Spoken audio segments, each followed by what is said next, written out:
ఈరోజు కేసు అన్యాయంగా 2018 నుంచి ఎంఐఎం మా పైన కేసులు వేసి అన్యాయంగా ఇంకా ఎన్నో గెలిచి వచ్చినాము.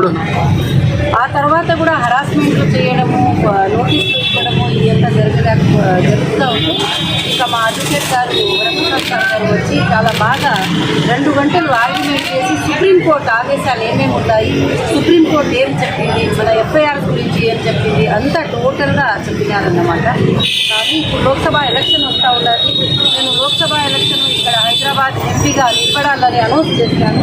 ఆ రోజు నుంచి ప్రతిరోజు నా ఇంట్లో ఇది చేయడము, హరాస్మెంట్ చేయడము, ఆఫీసర్లు కాల్ చేయడము, పోలీసులు రావడము అంతా టోటల్గా జరుగుతూ ఉన్నది. కానీ నేను బ్యాక్ లేదు. 2018లో కూడా అనౌన్స్ చేసి ఉంటే అరెస్ట్ చేసినారు. కానీ ఇప్పటికీ కూడా హరాస్మెంట్ తగ్గించలేదన్నమాట. కానీ స్ట్రాంగ్గా ఈసారి 2024లో ఎంపీగా నిలబడాలని ఆశిస్తున్నాను. మీ అందరి కోరికలు ఉండాలా. కానీ ఇక్కడ హైదరాబాద్లో జరిగే అన్యాయాలు, కాస్త హైదరాబాద్లో జరిగే అన్యాయాన్ని నేను దూరం చేయాలని, పబ్లిక్కి మంచి ఒక జీవితం ఇవ్వాలని ముందుకు వచ్చినారు. అది చేస్తాను.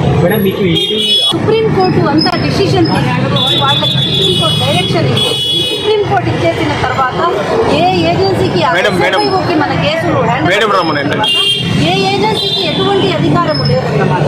కానీ హరాస్మెంట్ చేయడానికి దానికి ఏమీ లేదు. అందుకే కోర్టుకి మేము జవాబు ఇవ్వడానికి మా అడ్వకేట్ గారు వచ్చినారు, మా వరప్రసాద్ సార్ గారు, ఇంకా మా